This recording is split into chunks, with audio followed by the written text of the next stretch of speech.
Hey everyone, welcome to a special edition of Tunnel Vision. I'm your host Ryan Abraham, and I'm alongside Connor Morrissette and USC linebacker, junior linebacker Raesjon Davis. This is our very first Tunnel Vision sort of pairing up with the House of Victory. If you guys don't know what the House of Victory is, an alumni-backed nonprofit collective dedicated to providing a competitive edge in the NIL space for University of Southern California student athletes, of which Raesjon Davis is one of those, and he is being compensated by House of Victory to come on our show today. So we wanted to thank Raesjon for coming in, and thanks for being here.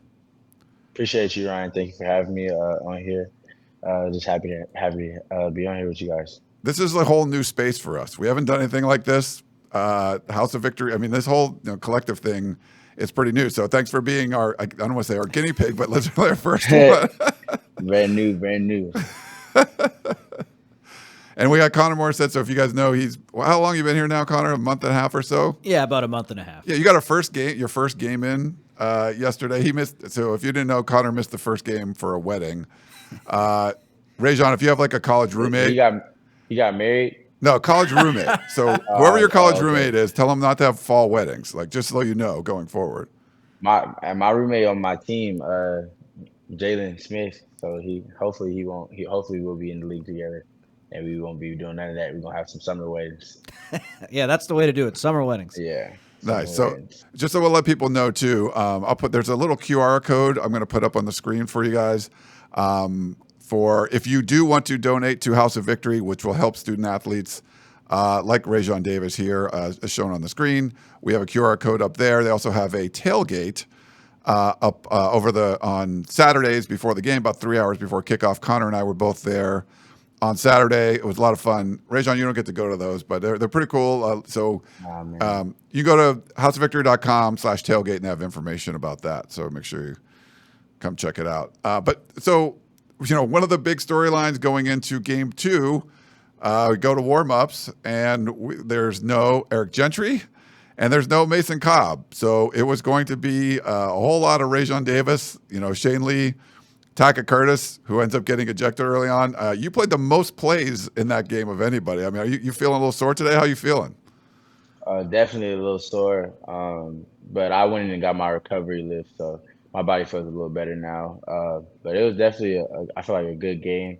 Definitely was a little bit wear and tear on my body, but I'll be back and ready to go for this week. Raesjon, that was your first career start on defense. What was that like when you found out that you were going to start, and just how proud of yourself are you? You've come a long way from modern day high school, earning that first start. What did that mean to you? It was everything, man. Just coming here, it was always a dream for me to start and be a starter for USC. So just knocking that off like my bucket list was a big thing for me, and I was just happy. So I told my parents about it, and they were super happy. So I was just praying about it, and then just went out there and played my best. That's all I could do. Did you know, like, how quickly, or how did you know that you were going to start? Like, when were you first told that you were going to be starting for this game? I think it was like Wednesday after practice. We were doing like scout, and then Buki had came up to me, and he was like, "This gonna be your first start." And then so like we went into walkthroughs and stuff the next day, and then I was with the ones, and then the day after that, I was with the ones. So I was like, okay, it's actually my time, so I get to go out there and prove myself. I thought you played very well in the snaps you got against Tulane, and then last week against San Jose State, played a couple series. To get this big of an opportunity, what was that like for you, Raesjon? You played a little bit, but now to get 60 snaps, just how fun was that, and how encouraged by you, or how encouraged are you after having a big game? Man, it felt like I was just back playing football again. Like just being out on defense is totally different, like than playing just special teams. So I feel like it was like just out there playing, like being myself and having fun, just being with my teammates, my the front seven. I feel like we were having just a great game, having fun out there, like dapping each other up. I feel like it was just overall a great experience, and I was just happy to just be in that position and be able to showcase my talent. Do you guys hear it much? I mean, we run a website that covers USC. We're on social media. I don't know how much you do of that. I mean, the offense has been performing at historically amazing levels, and there's been a lot more critical aspects to the defensive side of the ball, even for the San Jose State game, giving up some big plays. Do you guys hear that? And is there something like you kind of rally around like, hey, man, we're just as talented as this offense, and we can perform at that level too? Well, we don't really read into it on the Twitter and stuff, but when you're on Instagram, you can see the comments sometimes because you sometimes leave a comment, so you see the Instagram comments, but not really Twitter. So I don't really pay attention to it though, because at the end of the day, it's all about us and who's in the room. So we don't let the outside like world affect us. We keep it in the house, and then when we go out there on the field, we got to put it on for ourselves and put it on for our family. So that's just how we do. We don't really get into the social media thing. Raesjon, Coach Riley has talked so much about practicing certain situations in practice. So I'm curious, what exactly does that look like? One play when you're going against the offense, is it maybe 1st and 10 and this is the score and this is how much time? And then do you play that out from there? Or does it go from one situation and then you run the play and then the staff gives you a totally new situation? So that way you're just practicing a bunch in a short amount of time. What does that look like, practicing situational football? Well, when we do like 2-minute drill, we gather up as a defense, and then the offense gathers up. Then we go out on the field, and it's like a whole game situation. So they'll put the time on the clock, they'll put the amount of timeouts out there, and then they'll just let us play football. After that, it's just whoever makes the plays in that moment. That's what you'll see. If you make the play in practice, you'll make the play out there in the game. So that's really what that's about. We just get prepared to make the plays in the game and be aware of the situations. The obviously from week 1 to week 2, it looked like there was a lot of defensive improvement. I mean, there was 3 kind of big plays, but outside of that, Nevada ran a bunch of plays. Just you got 5 3-and-outs. I think there was 10 total tackles for loss, 5 sacks. Like, how when you go back and look at this, and you probably had some meetings this morning. I don't know if you got to look at film. Like, how did you guys sort of grade everything out on the defensive side of the ball? Well, I watched film last night after the game. Like I stayed up till it came out, and then we didn't have no meetings yet. So our meetings will be tomorrow. We'll talk about like the game plan and stuff, or like how the game overall went. But just overall up front, I feel like we did a great job. Just getting in the backfield, making plays in the backfield. I feel like that's what our mindset was coming in, and I feel like we controlled the line of scrimmage and did that job. So that's what I feel like we did good overall in that position. And the big plays, we just gotta limit those. Like we can't let that happen no more. Like if we want to win championships, we gotta be crisp on all of those things. Raesjon, you and Shane look great out there together after Tackett got ejected. I'm not sure if you played a series before with Shane before the ejection, but after that happened, you guys looked really great together. What's Shane like as a teammate, a captain, and how fun is it playing alongside him? Me and Shane, we've been practicing together for like a year now. So me and him have always been in there, and like we're the interchangeable two that we like switch. Me and him could play Mike and Will. So like when me and him are out there, it's I feel like it's always a good thing, just because like we're both communicative, and we feel like we control the front seven, and we I feel like we make a lot of plays when we're out there together. But really, like our whole linebacker group, like whenever whoever is out there, like I feel like we make a lot of plays. But when me and Shane are out there, we're very communicative for sure. You mentioned Shane Lee came in last year as a transfer from Alabama, obviously coming from a winning program, gets elected to be a captain, and then Mason Cobb comes in, from Oklahoma State, leading tackler there, good leader, and he's a captain. I mean, what is the feeling like having 2 guys in your position group? It's not a big room, right, for the inside linebackers, and 2 of them are captains. Well, I just feel like it's just like a testament to our group. Like everybody believes that we're leaders, and that we take control when we're out there. So I feel like me having 2 captains in the linebacker room is just like a testament to our group, because that's what we preach about like every day is just the power of our unit.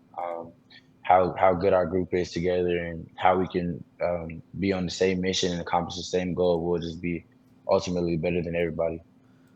Raesjon, we hear about how Lincoln Riley has been working more with the defense in practice. Without giving away too much, what does that look like with Coach Riley getting involved on the defensive side of the ball? No, it's always cool to have Coach Riley over there because he's just giving us that feeling like he's not just there for the offense; he's there with us. and he's on our side. He's not there to like be against us and like offense versus defense, but he's there. He's our head coach too, so he's our coach. He's the defensive coach. He's the D coordinator, so like he's there to help Coach Grinch, and then Coach Grinch is there to help him. And then I feel like when they're working together, it just makes us better as a team. You guys have like a unique linebacker in your midst. I mean, the giraffe or whatever. Like people call him a unicorn. Eric Gentry, 6'6". He's put on a little bit more weight. Like how would you describe his game? What kind of teammate has he been since he's transferred in from Arizona State? Eric is like you said, he's like a leader role. He's in that leader role too. He's very vocal and he's very like he's very adamant with his role. So I feel like him being that leader, and then with his play on the field, he takes it and elevates that role just because he can like pretty much in zone coverage, he's taking away the whole middle of the field.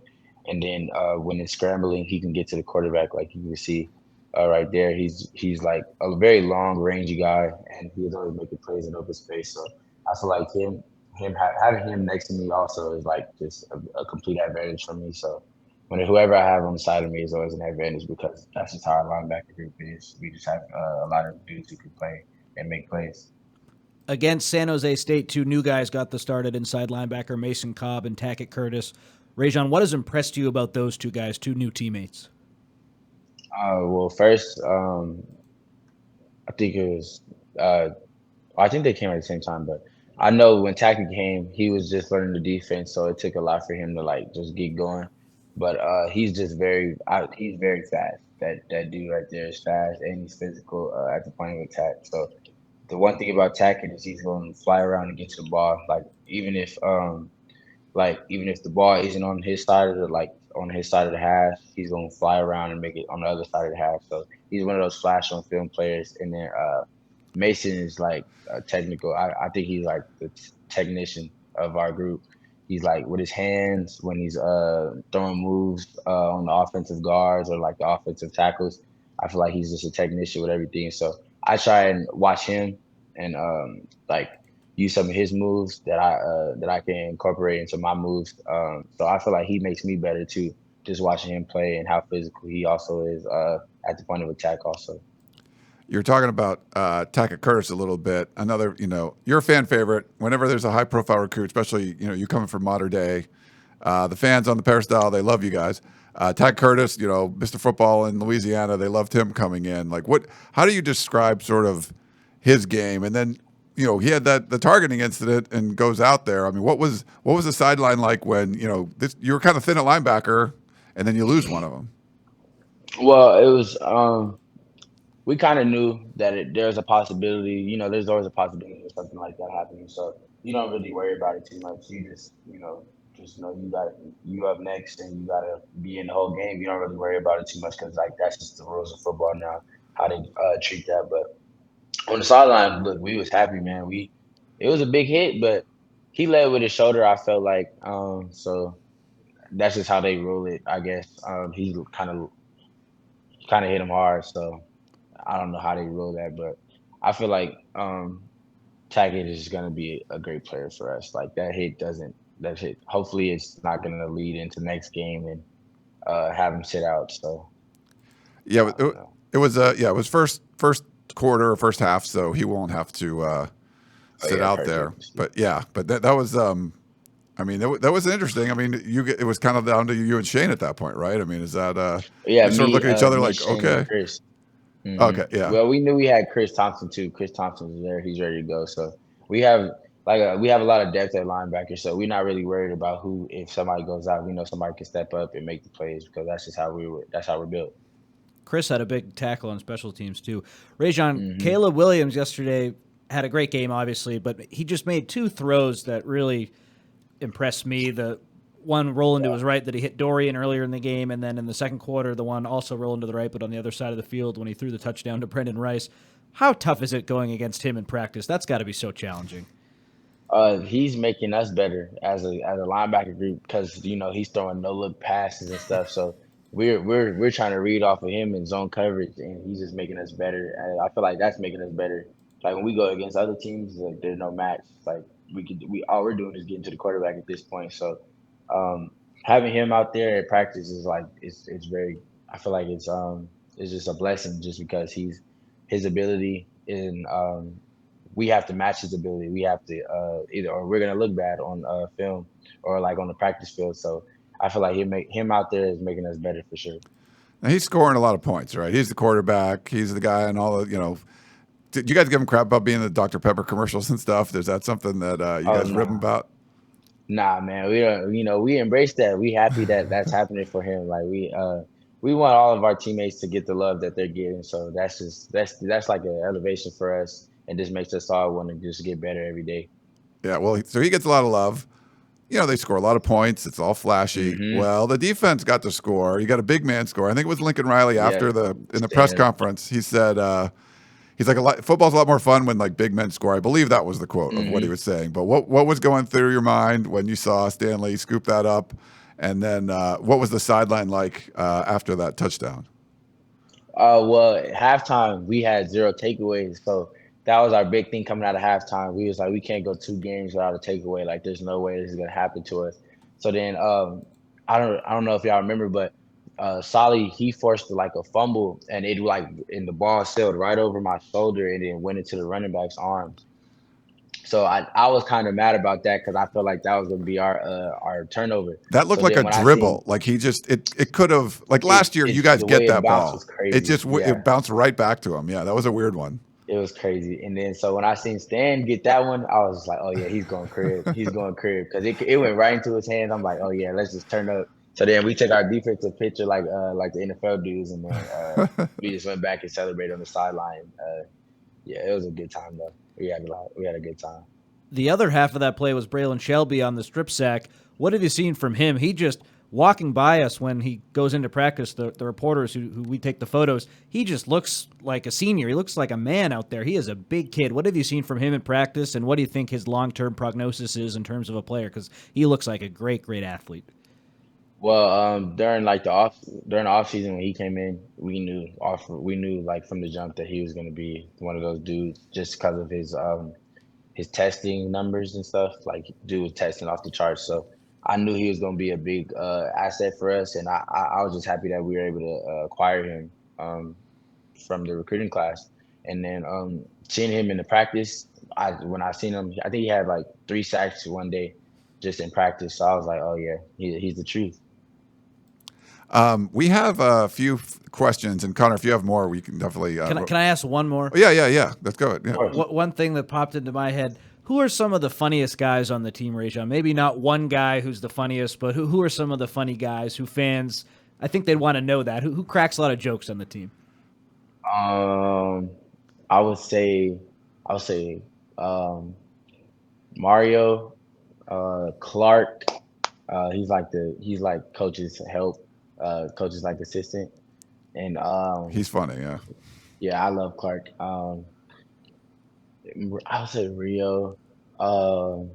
KB, and I think that's it. Is that Keon Bars, KB? Yep. Yeah. At media day, I saw him dancing, and I thought, no, yeah, that dude's hilarious. That dude right there, him and Rio are hilarious. It's funny, Raesjon. One of the more, I guess, I mean, I've been impressed with a lot. From what Lincoln Riley's been able to do. I mean, coaching matters so much in college football, and but what's really impressed me the most is, you mentioned like KB, like Keon Bars. He just transferred in from Arizona. Or last year, Shane Lee comes in and becomes a captain. Mason Cobb comes in. There's so many new faces. Or Travis Dye, how big of a leader he was. You were around before, and then when Lincoln Riley took over, and all these new people come in. How does that culture work where everyone comes in and it just seems like you guys are all on the same page right away? It seems like that would be almost impossible to do with a bunch of like 18 to 22-year-olds, but Lincoln Riley seemed to make it work somehow.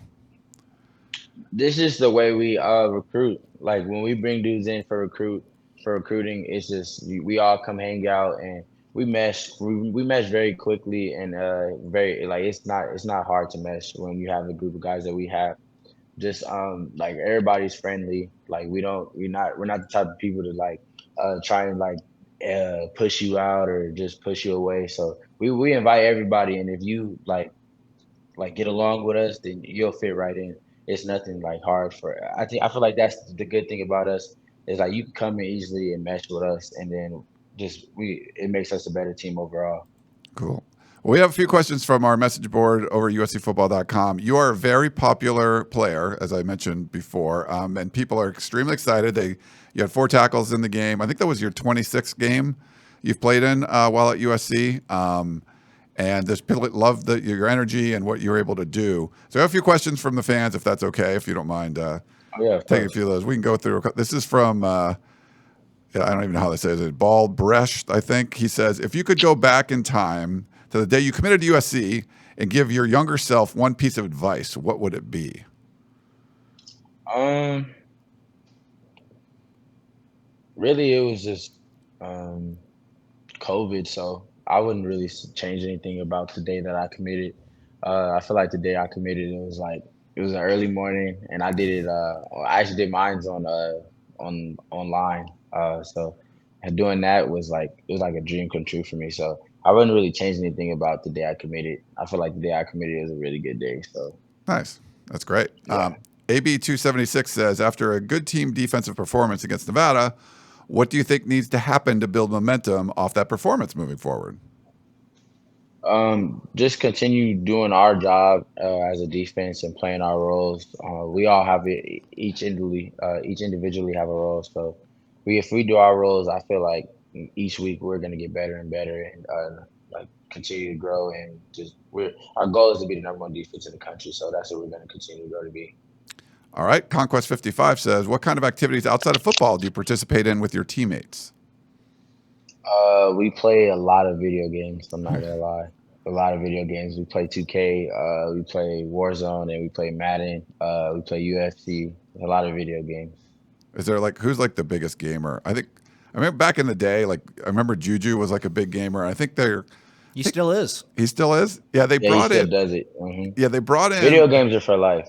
Oh, that's Video for games are life. for life for sure. I forget it might have been like a Call of Duty, like a new release or something, and they actually had an event on campus where they all got to they put a bunch of computers in there, and I think it might have been the Little Galen or something, and we all got they were all playing and stuff, and Juju was a big part of it, I think, if I remember Oh correctly. yeah. See, I wish they would did that. They might do that for us. Hopefully they'll do that. They've been bringing out a lot of famous people lately, so I feel like they're gonna keep doing more stuff. You kind of like that when famous people come Will by, like Will Ferrell, Ferrell or yeah. something. When Yeah. I seen Will Ferrell, that was pretty cool. That was Can you pretty believe he cool. was a intern in the SID office? Like at SC? Yeah, he worked for Tim Tessalone back in the day. Oh, I didn't even know that. Yeah, that's pretty. I didn't even That's know how he that. kind of They didn't tell us. That's a pretty funny one there. Um, Brian G62866 says we're going to have a.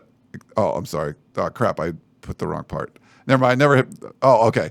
What? Oh, he wanted to know what's your ideal weight. I copied and pasted the wrong thing, I think. But and then how much more do you think you can gain without losing a step? Well, coach has me playing at 225, so I just play at 225. But I feel like when I get to the NFL, God willing, hopefully I'll be at 230. All right. And then we got 2 more for you. And then if Connor has anything, but we'll let you go. I appreciate your time, of course. TY0214. We got a lot of numbers in this one. In this age of, quote, if I don't play immediately, I'm gone, what gave you the motivation to grind it out and stick it out at USC? I would say my parents, they really told me just never really run from something. You could always persevere through things. Like if it's not your time, then your time will come. Like, and then when it's your time, you got to show why you should have been in there. So I feel like they've helped me like stay mentally ready, like through the whole thing. And just growing up, it was like I've always played on the best team. So if you're not a starter, you got to get on the field some way. So that's just how it was at Mater Day. So that's how I applied it to USC. Yeah. And then one last one from Eagles fan. What's the best part of being at USC? I would say the culture and like just the whole culture with the student body and and the athletes. I feel like when I'm at school, I feel like it's just like I feel like it's like a bigger modern day. It's like a home feeling. So I feel like the culture is the main thing. I feel like when I'm around at school, I could talk to anybody and they'll be cool. They'll be friendly with me and talk to me and like willing to help me out if I needed help. Nice. Yeah, you mentioned modern day a few times. You get to go back to any games, like home games? Yeah, and his stuff? brother's on the team, right? Yeah, my little brother's on the team, so hopefully when we get in the bye week, I can go watch him play. Did you get involved in recruiting stuff at all with them? Can you like tell people like is that you kind of stay out of that? Well, whoever's there or like whoever the coaches want, they always tell me to like give them a few words and let them know that they want them and tell them to come over here. So I'm always be that guy that's trying to help keep the pipeline going. But we'll see how many more dudes commit. Hopefully, it's a lot of them. All right. Anything else, Connor? You good? My last thing, Raesjon, it's the $1 million question. In order for USC to reach the college football playoff, blank needs to happen. Fill in the blank. What do you guys got to do to reach that goal? We have to focus on ourselves and focus on, when we go on the field, everybody has to feel us. So like we've been putting all this work in the off season. We had the season last season, and all the anger we built up losing games and just working hard in the off season. We got to show everybody when they get on the field with us, they got to feel us. So that's just the main thing. And that's if they feel us, then we'll accomplish what we need to accomplish. Our main goal is to win each game. Raesjon Davis, USC junior linebacker, the very first sort of USCFootball.com House of Victory interview there. You killed it, man. Thanks so much for thank you, Raesjon, for coming on. I appreciate you guys, man. Yeah, Chris Trevino likes to do a little. He likes to do a little pose at the end. So I don't know if you want to give a fight on or something, and then Chris, here, you can scoot up a little bit because you were a little bit behind. Yeah, sorry. I probably should have had you do that before, but all right. Raesjon, thanks so much. We appreciate you coming on, and best of luck the rest of the season. Thanks for coming on again. Appreciate you guys. See y'all next week, man. Stanford. Take care. Yes, sir.